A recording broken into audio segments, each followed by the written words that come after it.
So now we're going to invite discussion from everybody, questions, comments, ideas, inspiration. We invite you to put your cameras on to promote that sense of community that is important to us. So go to the gallery view at the top there so that you can see everybody. And please put up your hand. Dawn is going to help me find you. And this topic that we've chosen is so important for health, and it's a really important topic for public awareness and policy, as raised by so many of the speakers already. So if there happen to be any members of the media here who can help get these messages out and would like to ask questions, we specifically invite you to do so. Very, very welcome. I certainly would love to know if the speakers also have questions for each other based on what has been said. And I think certainly one topic that I know everyone wants to revisit is this question of fresh foods, whole foods, mostly plants, and really what role do the processed non-meat, what role, and can we make these healthier, or should we be looking at other alternatives? So looking for any comments, questions, hands. Dave. A couple things. I wrote down some things here. Carlos made a comment about, do we really need to know every single mechanism under the sun in order to take action? So that's part one. And number two, Chris talked about, we know some of these mechanisms of action now. So maybe we have a critical mass. And I think that we need to think about what the thematic emergent coherence is about everything that we're talking about. And that is the literal disconnection of the human food supply from the ecosystems of Earth.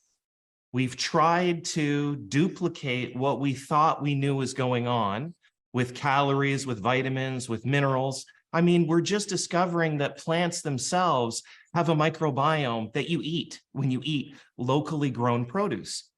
Or, for example, plants contain these things called exosome-like nanoparticles, where they contain microRNA, plant microRNAs, peptides, and lipids. They directly communicate with the microbiome.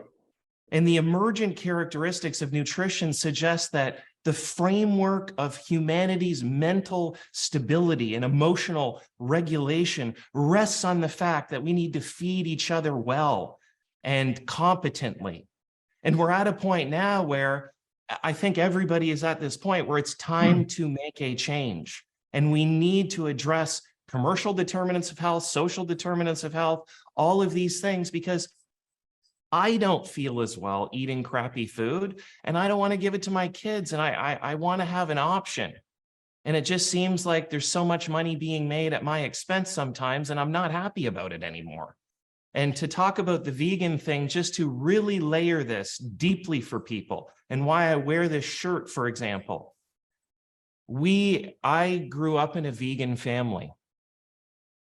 So to Chris's point, my dad committed suicide in 1985.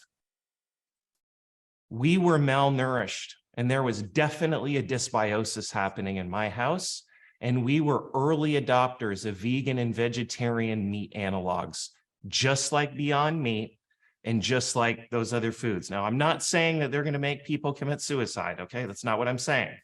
But what I'm saying is I lived an experience where diet and mental health were very real. And from that, 4 more suicides in my family and extended family from nutrition, PTSD, and stuff like that. So this stuff is really real for me. So if we're going to talk about this, like, let's do something about this for real in our homes, in our communities, individually, everywhere we can, and start spreading these messages like, you know, Dr. Holton's work. Like, I'm just so happy to see these things because you see it when your kids eat it. You know it. We know it. We experience it. So thank you for everyone doing all this work. I'm just really passionate and very thankful to be amongst some like-minded folks. So thank you. Oh, thank you so much, Dave. We really, really appreciate those sentiments. And George, I think you've got your Yeah, hand up. I wanted to thank everyone for these presentations and excuse my raspy voice. I was struck by the early comment that we don't need to know everything in order to move. And in fact, the move, the notion that we need to know everything was heavily used by the tobacco industry to fight anti-tobacco movements for many, many decades. And we still don't know everything about why tobacco smoke harms health, but we have done very effective things in many countries in terms of reducing the burden from tobacco. And by far the most impressive to me steps have involved environmental restrictions and pricing. And so I think we might think about how we might learn from the tobacco control movement to address these issues of ultra-processed foods. How can we make them more expensive? How can we make them less available? Thanks. And thank you, George. And that certainly reminds me of the merchants of doubt, the tactics that have been applied in so many different scenarios. I don't know if any of the speakers want to comment on that, or Dave's comment. Yeah, I'll comment a little bit. Dave, first, Dave, I'm sorry to hear, obviously, what happened with your family, and I can see you've developed a passion about that. Talking about the evidence and, mechanisms and so on. So I should say that the studies that I shared, many of them that were there are mostly observational studies. And as an epidemiologist, nutritional epi has led us astray many times. It's the one that told us that fat was harmful for health and red meat was harmful to health, without getting into more of the granularity that we need that has since been disproven. But there are some RCTs undergoing now that are looking at some of these mechanisms on how they affect metabolism, the microbiome, and so on. But I agree. I think the evidence sometimes the evidence is so clear from the epi studies, as is in this case, that it is beyond time to act. I know Dr. Monteiro and some countries in South America have added ultra-processed foods to their policy, which I think is wonderful. One other thing too, with Dave's nice summary of, Kristen Kearns's work and the Harvard, Fred Stair and that whole team in the 1960s, I thought I would actually share one more image. I didn't think I was going to have time for this in my talk, but if I might share one other image, because this continues on today. Whoops, did I share I shared the wrong one. Let's see. All right, let me get this. Okay. So we have this now. We've got the Tufts food compass, and this is with Darius Mozaffarian, and very influential nutrition researcher and policy person. And I saw, as I read the comments, there was also talk about the Eat Lancet planetary health diet, which has come under rightful criticism, I'd say. But we look at this, and I'm just curious what those in the audience and some of the other panelists might think. Does this look right to you? I mean, I think this kind of thing is just absurd. And this is due to huge amounts of funding that Tufts has received from General Mills. This carries on today. This influence of big food into our academic institutions continues on today. So it's not a problem of the past, but of the present. And I think this kind of stuff is just, really detrimental. It's confusing people. It makes them throw their hands up, and it's just flat out almost insulting to intelligence to see some of this kind of stuff. So obviously I get pretty fired up about this as well. Thanks, Chris. And Carlos, do you have any additional comments you want to make about that, or no? You're muted. No. I'll make a quick comment. I can say that I'm a member of the American Society for Nutrition, and I will just double down on that comment he just made, that I completely agree with that. We see so much industry-funded research, and we will have debates, they will have the sugar industry come and, have special sessions where they're trying to explain why sugar is not bad for you, and so it is definitely very pervasive in the nutrition community. And I definitely think that things need to change. It's concerning for sure. And Kathleen, while we've got you in the hot seat, I'm just, you know, there's been a lot of comments in the chat about dietary excitotoxins, which might be cleverly labeled as yeast extract. And I think that people really want to know what some of these meat substitutes, vegetable-based alternatives do contain yeast extract, and love to know your opinion on that and whether we should be studying that or what you think. Thank you. Yeah, great question. So yeast extract is only one excitotoxin. So if you look at those things like Beyond Burger, you'll see things like pea protein, rice protein, any kind of protein isolate, soy protein concentrate, even natural flavor can be a source of excitotoxins, because we can take an amino acid like glutamate or aspartate and isolate it from a protein. So it's a natural source. And it gives flavor to food because it acts as an excitatory mechanism on our tongue and makes food taste better. And so they can use it under the term natural flavor as well. So we have a lot of terms, and yeast extract is just one of them, where we can hide these excitotoxins in food. And it makes it very difficult. So the easiest thing that I recommend people do, if you're wondering about how to do this without knowing all those names, is just to read ingredient labels, is really to spend the time in the grocery store and look at that ingredient label. It should be short. It should be very easy to read. You should understand all of the words that are on that ingredient label. And it should be things you can add to a food when you're cooking. And this last one's important because this term natural flavor doesn't sound scary and people don't go, ooh, I should avoid this product. But you should ask yourself, can you add natural flavor to a food when you're cooking? We don't have natural flavor on our shelf like we do, you know, an herb or a spice. You can hide things under that term. So I think it's those three rules of thumb: short, easy to read, and things you can add to a food when you're cooking are a great way to think about reading an ingredient label. You want fewer ingredients on there if you want a more natural food. Oh, thank you so much. Carlos, were you trying to add something there or no? Yeah, but so many important things were raised. But one last point, I think one important thing in food ultra-processing is the mismatching between sensory properties of foods and their content.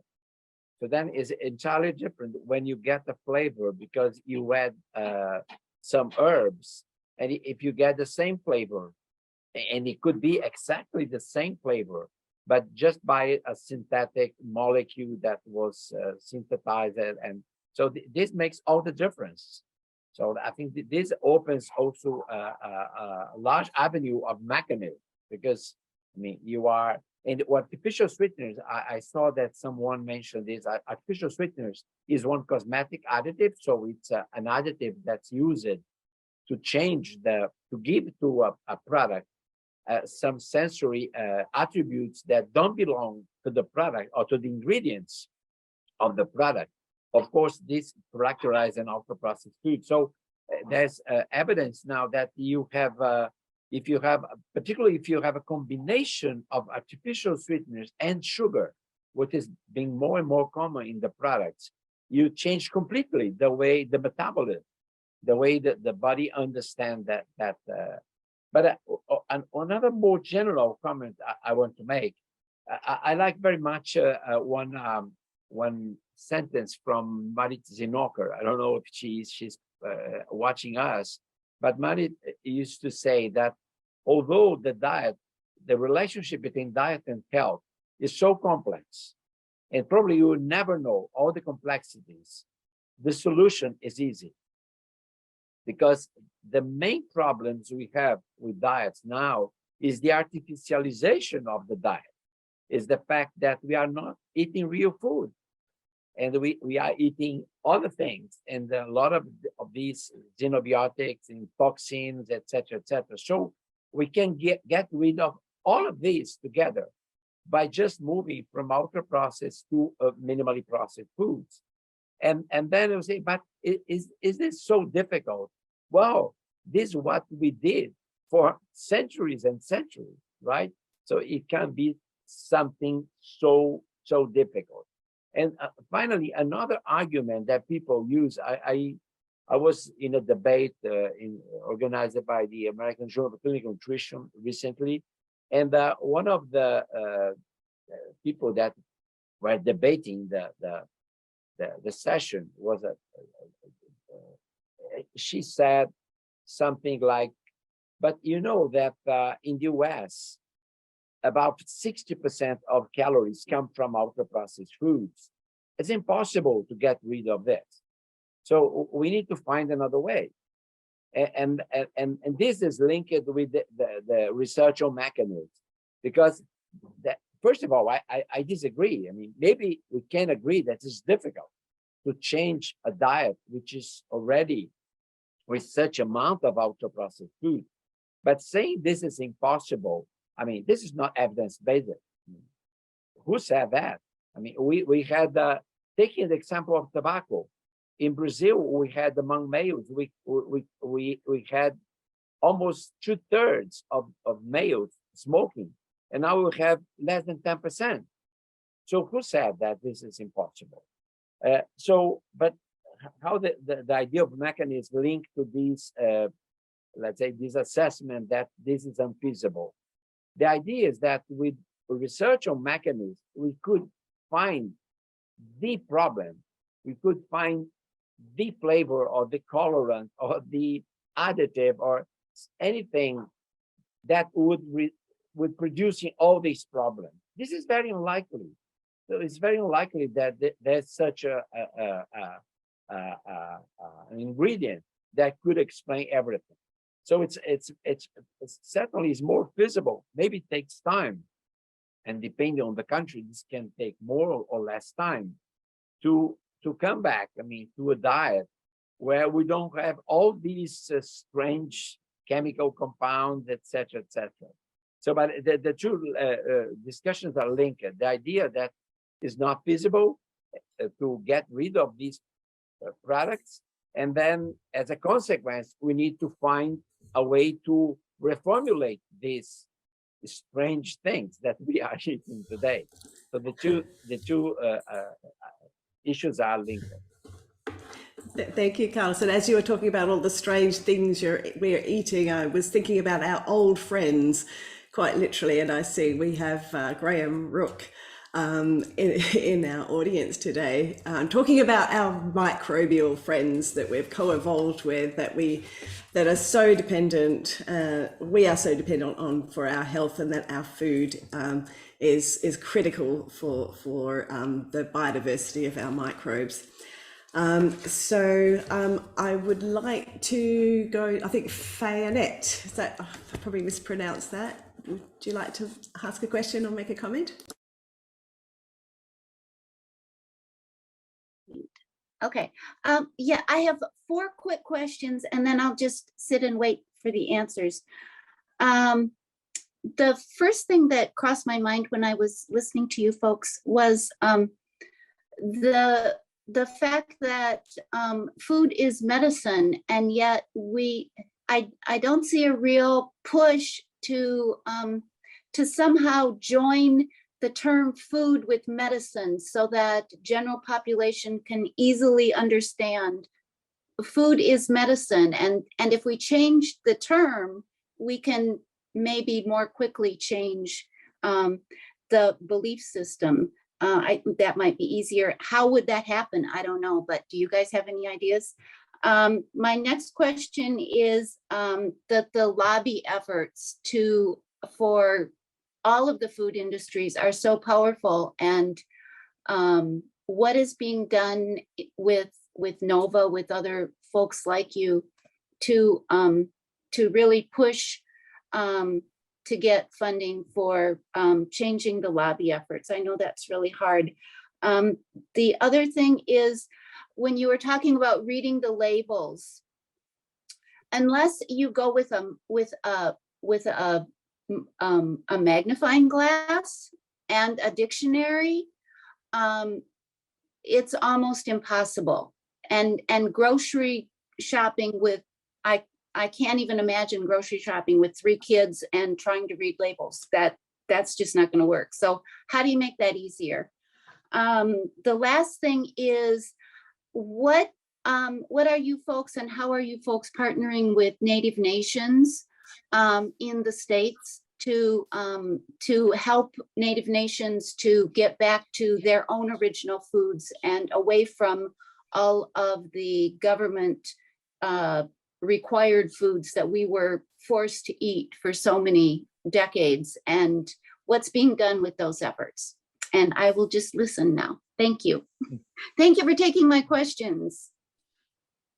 Oh, Yeah, I'll gladly absolute- tackle the first. Oh, sorry, I'm going to say that I'll take the first question because I think it's one that should be lend some optimism for everybody here, and that is, with food as medicine, there is a pun, excuse the pun, but a real hunger among today's medical students for more nutrition education. No doubt about it. And so much so that we got in the core curriculum at the University of Maryland School of Medicine, we got culinary medicine in. That's one of Nova's flagship programs. Again, Gabriella's on the meeting today too, who's been leading this program with me. But we've, it is so fun to actually teach nutrition through cooking. And they're really getting an understanding in the process of, hey, here are the medicinal applications of, and we do all different diets. We do a sort of overall type of diet, we Mediterranean, keto, plant-based, paleo, all the different, just to show them again, this underlying concept of eating real food can apply to any of these types of diets. But we published a paper. If you search my name, or I can send it to you. I just am so encouraged by how much enthusiasm there was for that. So I am optimistic for our next generation of physicians, at least, that that this is something that they're aware of, and many of them, they're following different diets and interested in it. So I'm hopeful that they're going to help carry that forward, into medical practice as we go forward.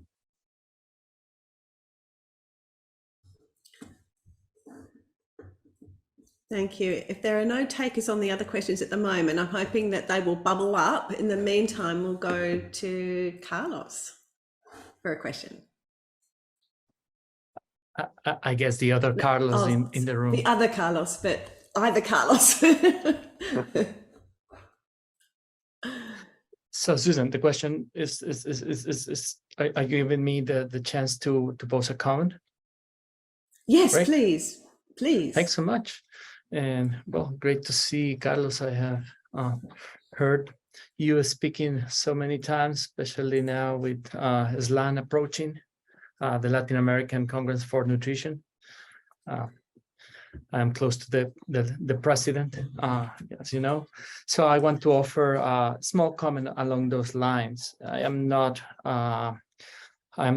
as a social scientist, I know little about the mechanics of food. And I think that what Carlos described, it's absolutely impossible to really know how these different factors are influencing human health and ecosystem health, kind of like thinking more largely. I have had the chance to do a little bit of observation at a more local level, like, for example, seeing the diet of local indigenous communities living in their traditional agri-ecosystems.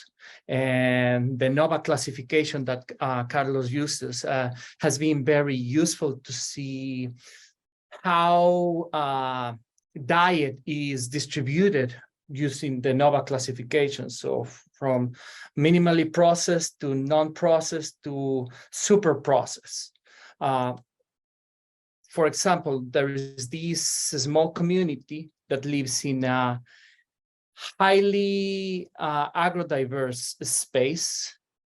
They are although super close to city, and nonetheless, they consume most of their diet. 75% of their diet comes from minimally processed and non-processed food.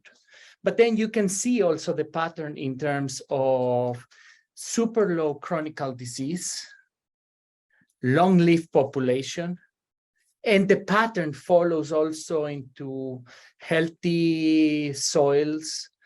Of course, it's not only consuming minimally processed and non-processed food, but also a healthy diversity, and a healthy diversity that is related to the diversity you see in let's say, in soil.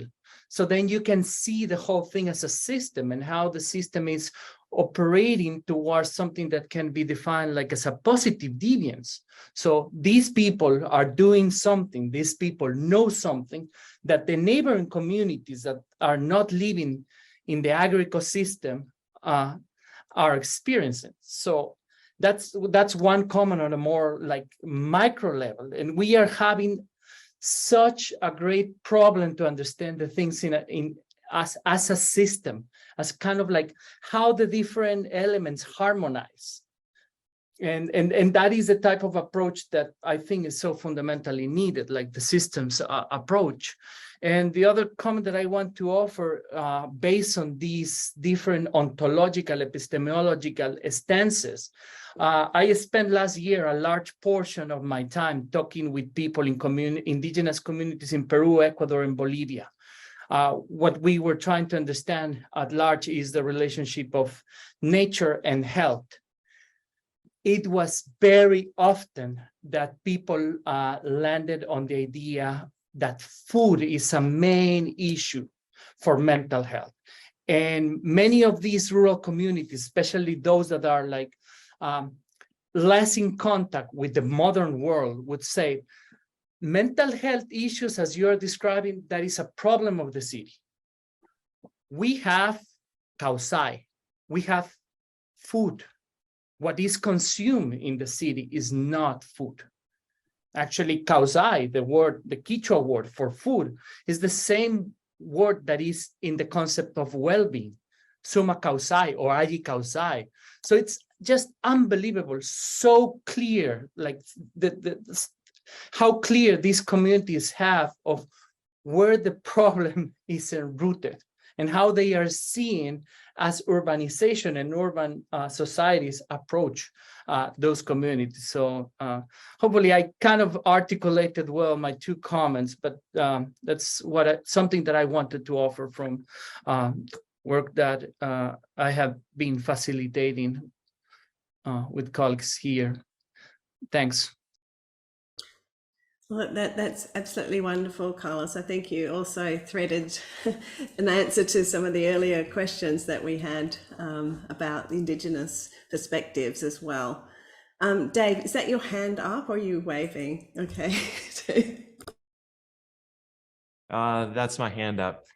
Just a comment. There was a study done in 2019 that Jean-Claude Mubarak actually talked about at the conference in 2019 there in Detroit, on the ultra-processed food ad libitum consumption of food and the real food consumption of food, and the caloric difference between the two.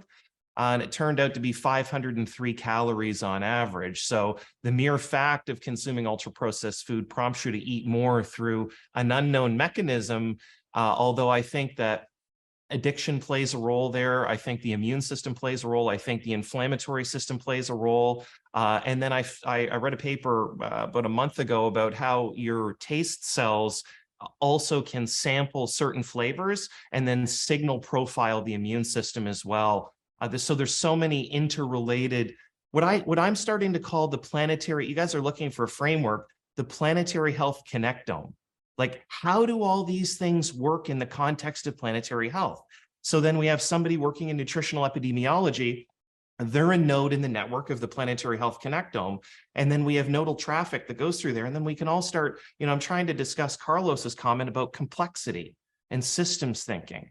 We need to take a new approach as scientists, because food is likely the metaphor for the most complex science we know, because it's a direct interface with the microbiome. Someone just sent me a request for some information. So I pulled the paper from 2018 about exosome-like nanoparticles and how these plant microRNAs seem to be communicating directly with the microbiome. This was a ginger study in rats. Then you have nutrigenomics, where certain polyphenol classes are changing the expression of behavior and personality. We're talking about that already. So structurally, do we need to look at food as a harmonized intersectional quality of everything about the ecosystem? It's not nourishing us, it's how the planet breathes and grows. We just happen to grab certain parts of it for us. Like, how do we plug into that connectome of the planet? And then what are the sciences and maths and difficult statistics that go into figuring out some of that stuff? And that's wonderful, Dave. And I think you're bringing the aliveness of food in what you're talking about there. And I think the more we dissect and break everything down and study everything in a component way, we kind of forget the complexity of life and the livingness of our food, which is so important. Are there any additional comments in response to that? Can I intervene here? Oh, please, Graham, and welcome. We're really honoured to have you. Well, that's ridiculous. I'm very flattered that you raised the fact that I'm there, but there are 160 people there, and I'm just an old retired gent in London. But look, I wanted to ask about. There's been very little about actual mechanisms, and I can see that in a way the mechanisms don't matter. Just as someone was pointing out for the tobacco business, then we didn't need to know the mechanism, we just need to get rid of the stuff. But nevertheless, particularly in view of the remarks the previous speaker made, have we any idea how much of the effect of ultra-processed food is due to direct effects on the nutrition of the human? For instance, things like lack of micronutrients or excessive excitotoxins and so on. And how much of it is actually due to the nutrition of the microbiota? Because obviously my own orientation is towards thinking about the microbiota, and one can make a very good case for saying that much of the health deficit of people at the bottom end of the socioeconomic spectrum might in fact be mediated via changes in their microbiota. And in fact, several of us have been making that point a lot recently. So does anyone have an opinion on that? And what about mechanisms of change in the microbiota? Certainly we've heard about the extracellular vesicles and so on, but there's an awful lot more going on. I'll invite Carlos and then Kathleen and then Chris. Great to see you, Chris. So I think it's very important to discuss this question of microbiota, but I saw several comments saying that we are not discussing planetary health, and that I think we need to use this last minute perhaps to discuss these two issues. On the planetary health issue, first of all, it's very complex, right? So it's, nobody denies that food production is very important to be considered because it's a source of emissions, of lack of biodiversity, several things. And actually, the ultra-processed food industry is using this in recent times as a sort of an argument, a last argument I heard about this. Why we need ultra-processed food is because they are the solution for the environmental impact of food production. So what I would say about this, first of all, we cannot deny that particularly animal foods are very important to be considered. Meat consumption is quite high in many countries, including in Brazil, for instance. We need to reduce the meat consumption by health reasons, but mostly because of environmental reasons. And then what the food industry says that, well, to reduce meat consumption, we need ultra-processed food. We need Impossible Burger to replace standard burger and other examples. What I respond related to this is, first of all, we have other options. We can reduce meat consumption by increasing minimally processed food, plant minimally processed foods. And we need to ask ourselves why people are eating more meat.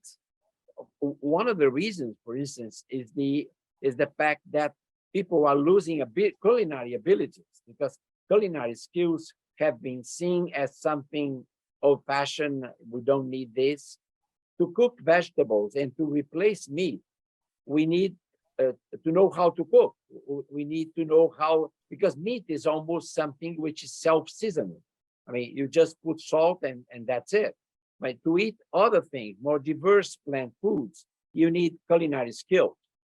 But in any case, vegetarians, they know that it's possible to replace meat by plant foods without going to ultra-processed foods. And what is wrong with the Impossible burgers and other products? First of all, if you compare these products with the really plant-based, homemade dishes, I mean, they are worse in nutrition. They have more salt, they have more saturated fat. So they are not a solution. Of course, if you compare the environmental impact of a plant-based burger and the standard burger, of course, they present some advantages. But as I said, we have other options.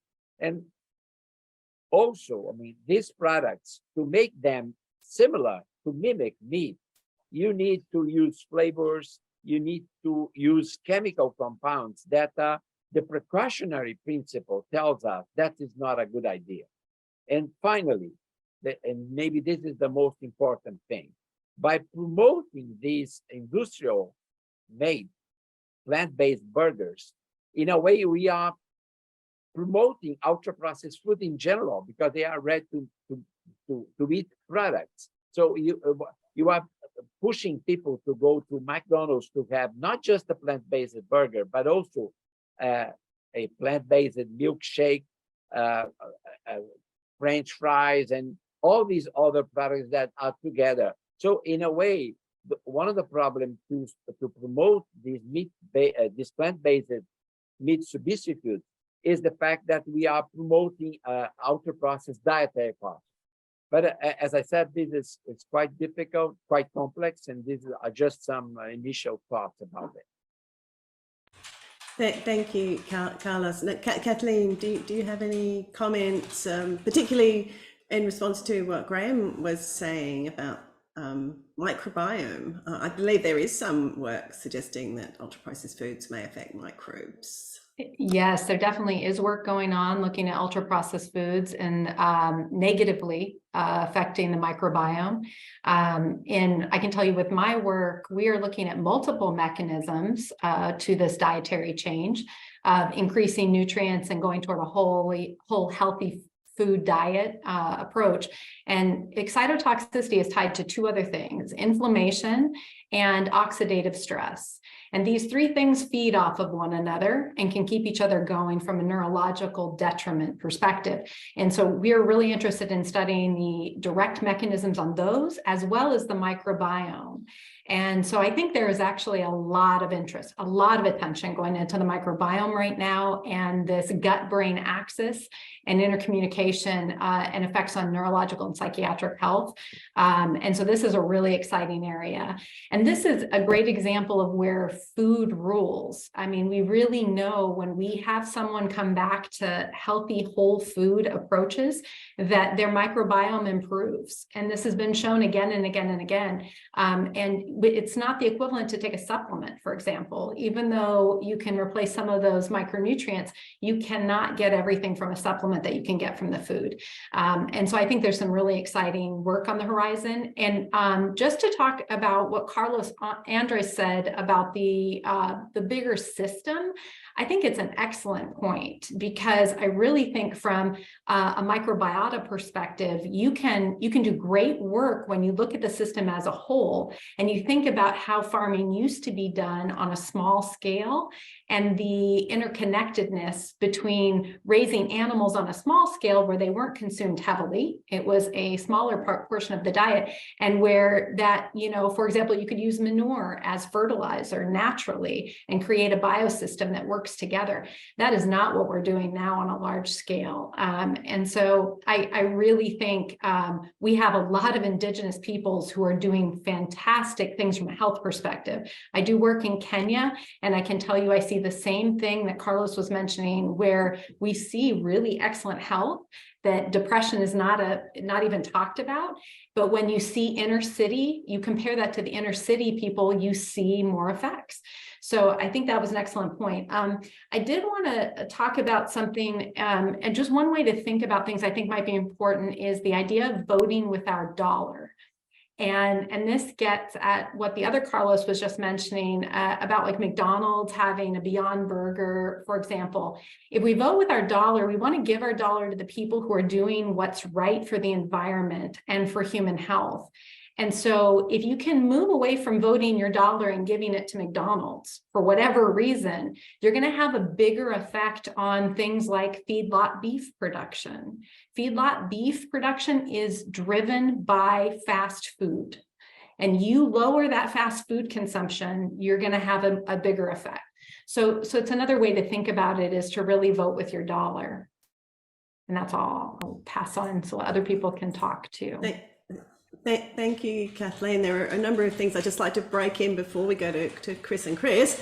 There's a couple of things. Firstly, as an immunologist, I want to direct people to the work of Chesme Adkis. He spoke at the conference last year about inflammation and leaky guts, tight junctions, and how processed foods and AGEs, advanced glycation end products, and all of the toxins in our diets may be promoting inflammation through those mechanisms as well.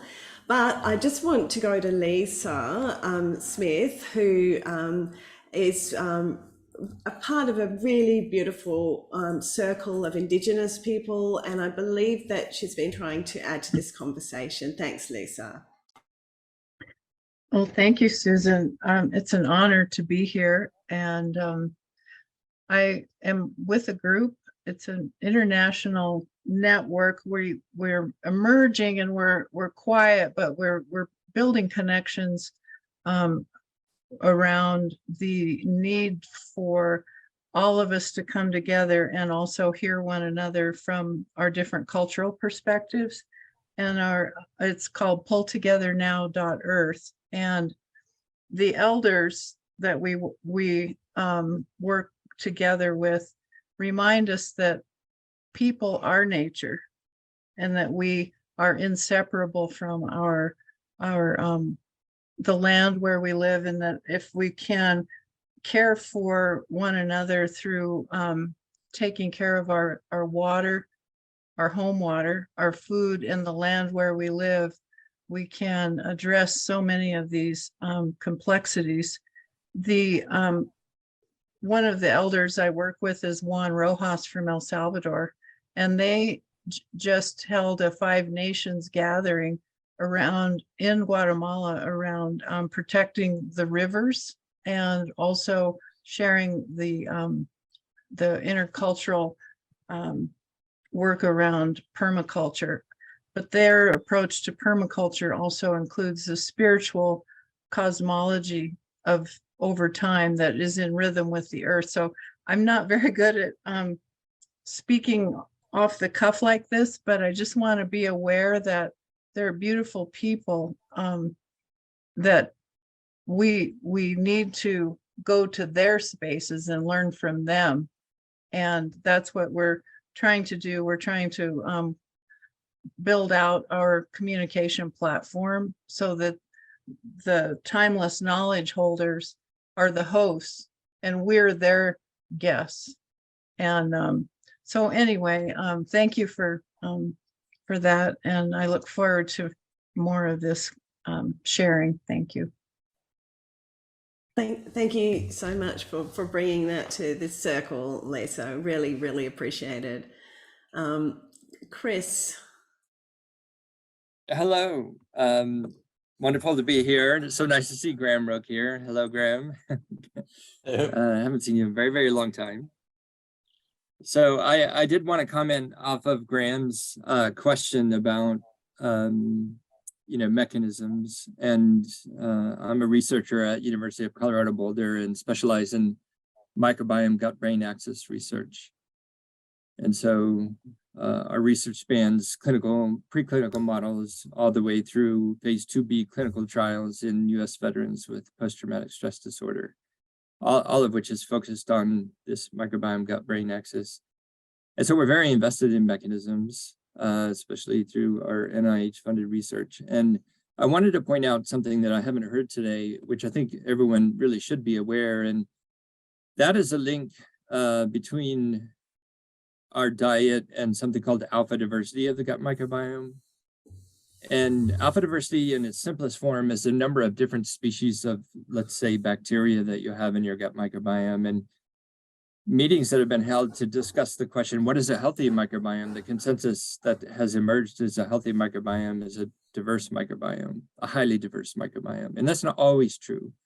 It's not true in the vagina, for example. So it depends on what the context is. But in the gut microbiome, a healthy microbiome tends to be a highly diverse microbiome. And we're very fortunate because in the American Gut Project, Rob Knight and his colleagues had a question that almost no one in nutrition, to my knowledge, had asked before. And the question was, in the past week, how many different species of plants have you eaten? And the answers were 0, 1 to 5, all the way up to over 30. And there was a very clear linear relationship between the number of different species of plants people reported eating and their alpha diversity. So the more plants people reported eating, the higher their alpha diversity. And this goes back to what David said earlier. Why is that?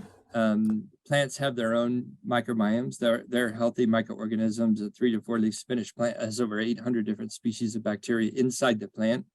You can't wash them off. They're an integral component of the plant's physiology. That's why the plant is healthy, because it has a microbiome. When we eat a fresh plant, we eat the healthy microbiome, sometimes up to 1,000 different species. So if you eat over 30 different species of plants, you're eating approximately 30,000 species of bacteria, which would lead to very high diversity, even if it's only transient. And transient changes in diversity may be just as relevant as what species colonize the gut. And so I wanted to introduce that idea of alpha diversity because it relates to not, when we think about nutrition when I was a child, it was how many cups of vegetables do you eat? How many cups of fruit do you eat a day? And this changes the calculation because it's not about how many cups you're eating, it's about how many different plant species of plants you're eating with a focus on the microbiome composition. And I would say we've done some high fat, high sugar diet studies for mechanistic purposes in preclinical models. And we can see very dramatic shifts in the gut microbiome over 8 weeks of high fat, high sugar, Western style diet administration. We can recapitulate the loss of what Justin Sonnenberg has called the vanished taxa. These are taxa that use fiber as food. And so if you take away the fiber, you take away these beneficial species. We no longer have them as part of our own ecosystem. And then we can recapitulate the emergence of what are called blossom taxa, which replace the vanished taxa.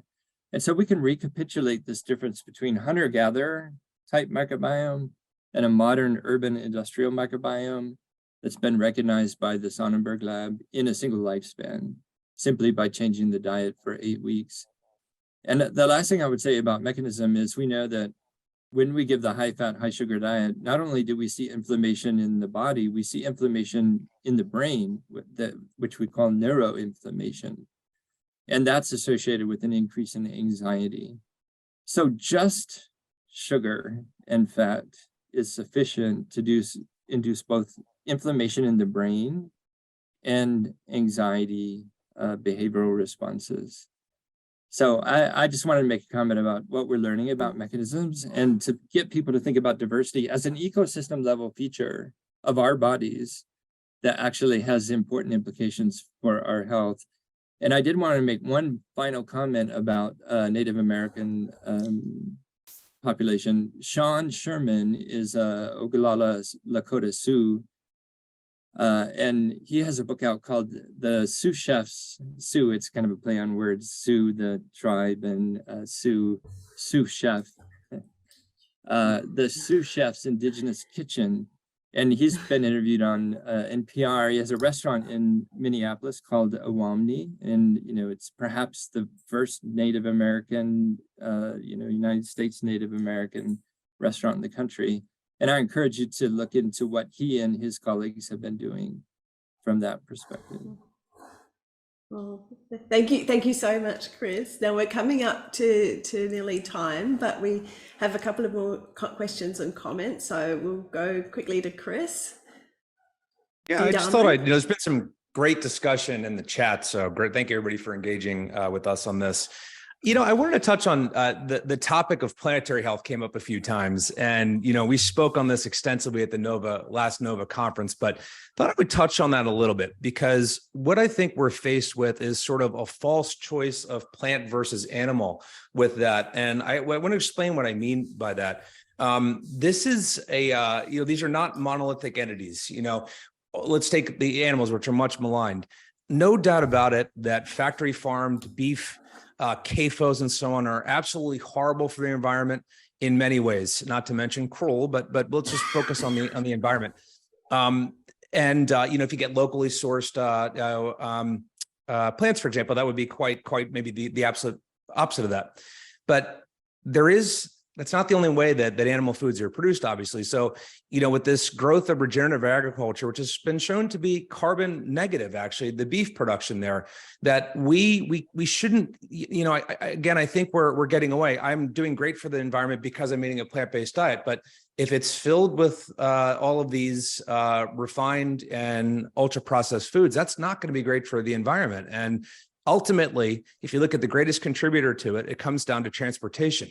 And my view, and I think it's supported by good data, is that eating locally is probably the best thing that you can do for the planet. And this is where I wanted to dovetail a bit with Kathleen said, and that's a choice that we can make. We can avoid, we can choose not to go to McDonald's. Now, of course, we need better structures in place to make it more affordable to eat healthy, local, nutrient-dense foods.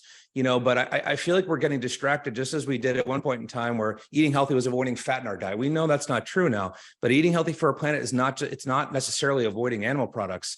It's, avoiding certain kinds for certain, but, getting, local pasture raised eggs or something. I mean, that's one of the most nutrient dense and planet friendly foods you can do versus I love jackfruit. That's one of my favorite fruits. Those things are huge, and that needs to be shipped on a across continents to get here. That's going to take a major burden, and the carbon footprint of that is quite high. So again, I got respect for all kinds of diets, but I just think we need to think about all these choices with more granularity rather than these big, broad, monolithic categories that aren't going to help us or our planet. And I do think that education, awareness, and voting with our forks is the key to make lasting changes on this that are going to affect everybody.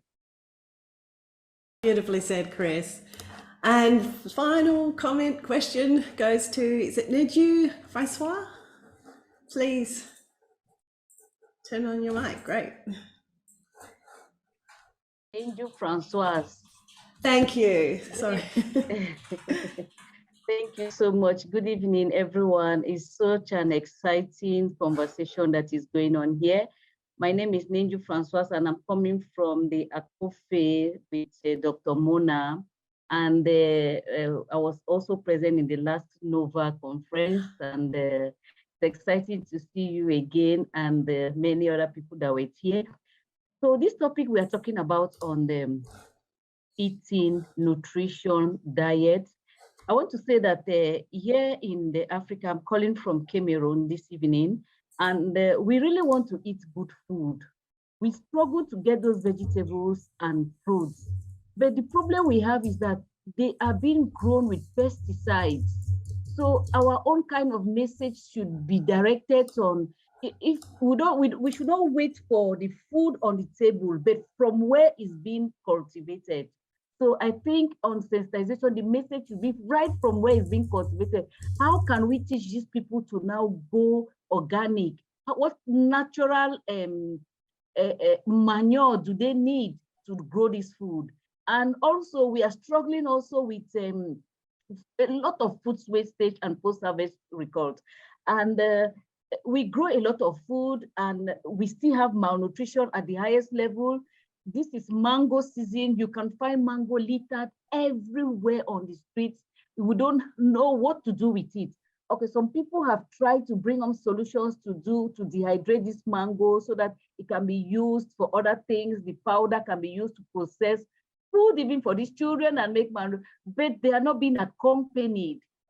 So I'm just happy with what we are saying here today. So I wanted to bring in this aspect and say, how do you help those that want to help the population in bringing the right food on the table? But they need some challenges. Okay, we are talking about a lack of vitamin D in these, the microbiome. Some of these people that are even struggling to process this food, not the highly processed way, that's just to transform, dehydrate it and transform it. Because with us here, if you want to say, I'll eat vegetable every day, it's very difficult. But if they have dehydrated your vegetable for 5 days, it's easy to you pick it a little bit and cook it in the kitchen rather than going to the market every day, come slice it and do this. That's really, really difficult for those people to handle. But now they need some technical, assistance. And so I don't know, we can be talking a lot about nutrition. I don't know if there's anyone here that can give some technical assistance to those that are really ready to bring a solution to right eating in Africa. I'll be glad to hear that. Thank you. Oh, well, thank you. And I think this highlights the importance of cultural and local context. It's so important.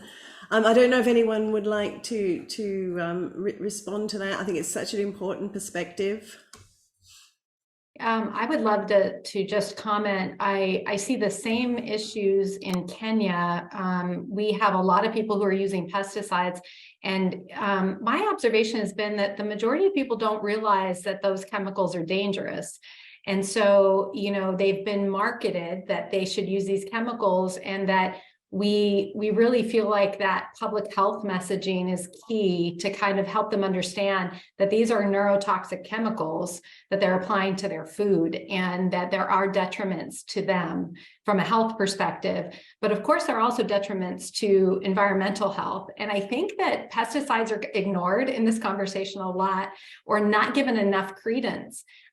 You know, we want to eat local. We also want to eat organic as people can afford to eat, because those pesticides do have other effects on the environment. And we're seeing like the problems with bees, the bee population being lowered and not having pollinators for our crops. So I think that also is a really important aspect. But I think that there needs to be public health messaging, especially in the developing world, where we can get the word out to people about the danger of bees. Thank you. And I think this just highlights how these things are all interwoven, that education, awareness, and understanding that it's connected from the microbes and the very personal level of our ecology right through to the communities and the planetary scale ecology that we talk about, which is why we have these conversations, why we try and connect the dots. And I think that, you know, our time is up, but the conversations will continue. I think one of the key messages here is that fresh foods, whole foods, mostly plants, local foods, but underpinning all of this is the common good, the mutualism, the respect for all cultures, all life, and how we approach what we eat. And I think this comes back to the value systems that we are certainly trying to promote through this network. So I really want to thank all of our speakers, to Carlos, Kathleen, Chris, Nina, and Dave for stepping in. And we send our best wishes to those who couldn't join us. And I want to thank all of you for your comments, your enthusiasm, and the conversation, of course, can continue over on the hub. So Dawn and Aaron will post a link there again. We are hoping to have another campfire in about 10 weeks' time. And if you've registered for this, we will let you know about our next events in due course. But we do invite you to join the Nova Network so we can reach out to you with more information. And please, if you have any questions or any ideas, please feel free to reach out to me. So I think we have full heads, we've got full hearts, and some of us probably want to go and get full tummies now. So I just want to thank you all again and wish you all health and happiness until we meet again. Thank you.